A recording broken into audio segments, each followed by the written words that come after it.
আসসালামু আলাইকুম। কি অবস্থা, কেমন আছেন সবাই? আশা করি সবাই সুস্থ এবং ভালো আছেন, খুবই নিরাপদে আছেন। আপনাদের দোয়ায় আমিও বেশ ভালো আছি। প্রতিদিনের মতো আরেকটা ছোট্ট ভিডিও নিয়ে চলে আসলাম। আপনাদের সাথে ভিডিও শেয়ার না করলে আমার ভালোই লাগে না। এটা হচ্ছে আনারসের বাগান। আমাদের ছোট্ট একটা বাগান আছে বাড়িতে। এই আনারস গাছের তেমন কোনো পরিচালনা করতে হয় না, আপনি লাগিয়ে দিবেন, জাস্ট হয়ে যাবে। আর প্রত্যেক বছর অনেক ফলন আসে, তো খুবই ভালো লাগে এবং ফলনগুলো খুবই মিষ্টি হয়। আর নিজের বাড়িতে ফলের গাছ থাকলে সেটার তো আনন্দ অন্যরকম, তাই না? তো আমার কিন্তু খুবই আনন্দ হয়, খুবই ভালো লাগে, কারণ আমার বাড়িতে সব রকমের ফল গাছ আছে। বলতে পারেন অনেক রকমেরই ফল গাছ আছে। এখন কিন্তু শীতকাল, সব জায়গায় কিন্তু কম বেশি আমের মুকুল থাকবে।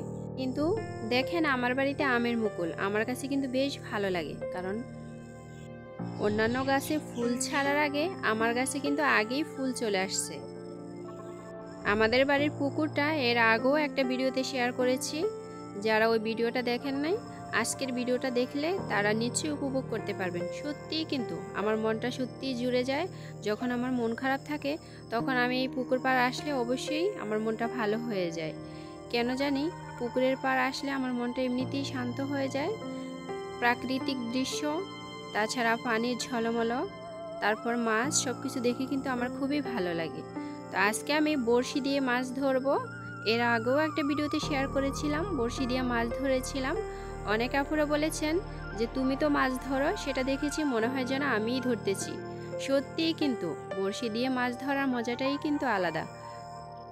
আর আমাদের এই পুকুরে বিভিন্ন রকমের মাছ আছে, বলতে পারেন রুই, কাতলা, মৃগেল, তেলাপিয়া, আরও অন্যান্য অনেক রকমের মাছ, যে মাছের নাম আমি নিজেও জানি না।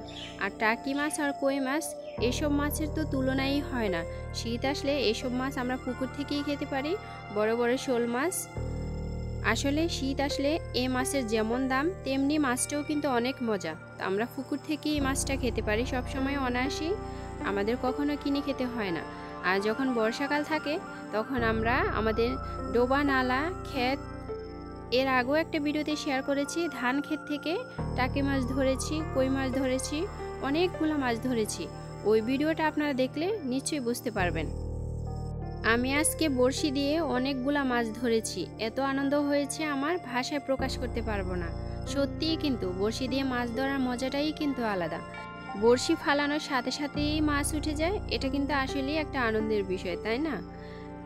যারা গ্রামে থাকে, যাদের পুকুর থাকে, তাদের কিন্তু একটা সুবিধা হয়, ঘরে যখন মাছ না থাকবে, তরকারি না থাকবে, তখন কিন্তু অনায়াসে আপনি পুকুর থেকে মাছ ধরে খেতে পারবেন। তেমনি আমিও আমার ঘরে যখন মাছ না থাকবে তখন আমি পুকুর থেকেই ধরে নিই, বড়শি দিয়ে হোক, জাল দিয়ে হোক, যেভাবেই হোক। তো আজকে আমি বড়শি দিয়ে মাছ ধরেছি। আর আমি এক হাতে ভিডিও করেছি বিদায় ভালোভাবে উঠাতে পারিনি, কারণ এক হাতে মোবাইল ধরেছি আর এক হাতে মাছ উঠাচ্ছি। তো আমার কিন্তু একটু কষ্টও হয়েছে। তো কষ্ট করেও আপনাদের সাথে শেয়ার করতে পেরে আমার কিন্তু খুবই ভালো লাগছে। আমি যেরকম আনন্দ উপভোগ করেছি তেমনি আপনারাও উপভোগ করতে পারবেন, তাই না?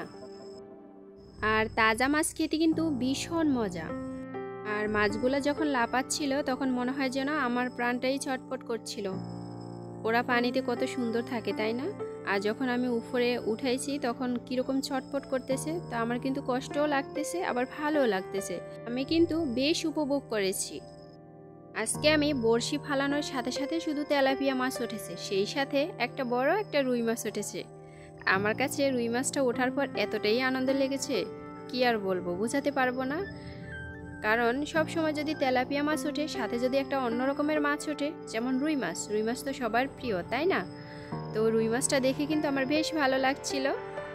ওই মাছটা কিভাবে উঠিয়েছি সেটা আর দেখাতে পারিনি, কারণ তখন আমার মোবাইলটা অফ ছিল। আমি আজকে এই মাছগুলা লাউ দিয়ে রান্না করব। আমাদের বাড়িতে রোপণ করা নিজেদের গাছের লাউ, একেবারেই তরতাজা। যেমন মাছ তেমন লাউ, দুটোটাই কিন্তু তাজা, খুবই ফ্রেশ।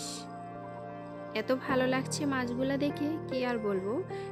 এখন আমি মাছগুলাকে সুন্দরভাবে কেটে ধুয়ে পরিষ্কার করে নিব।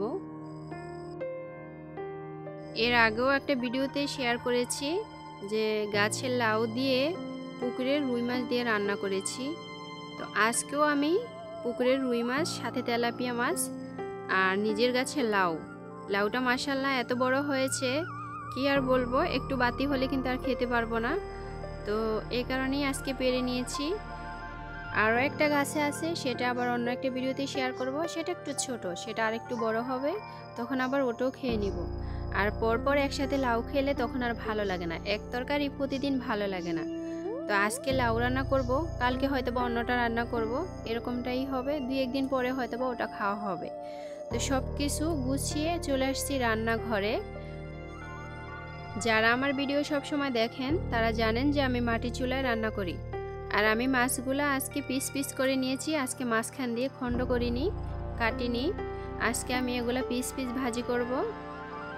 আর এই মাছগুলা পিস পিস খেতে কিন্তু বেশি ভালো লাগে, আর একটু ভাজি করে নিলে কিন্তু আরও বেশি ভালো হয়। আর লাউ তরকারি যেহেতু একটু পানসে হয়, তো যে কোনো মাছ লাউ দিয়ে রান্না করলে মাছটা ভাজি করলে কিন্তু বেশ ভালো হয়। তা আমি সব সময় লাউয়ের তরকারি যে মাছটা থাকে সে মাছটাকে আমি ভাজি করে নেওয়ার চেষ্টা করি। আর ভাজি করলেই আমার কাছে বেশ ভালো লাগে। এক সময় কিন্তু ভাজি ছাড়া খেতাম, এখন ভাজি করে খেতে খেতে এখন আর ভাজি ছাড়া ভালো লাগে না। আর এই তরকারিটা যখন বাসি হয় সকালবেলা কিন্তু খেতে ভীষণ মজা লাগে। শীতকালে যে কোনো সবজি আমার সকালবেলা খেতে ভীষণ মজা লাগে বাসি হলে। তাজাও কিন্তু অনেক ভালো লাগে, তো বাসি হলে কিন্তু আরেকটু বেশি ভালো লাগে। তো সবাই ভালো থাকবেন, দেখা হবে পরের কোনো ভিডিওতে। আসসালামু আলাইকুম, আল্লাহ হাফিজ।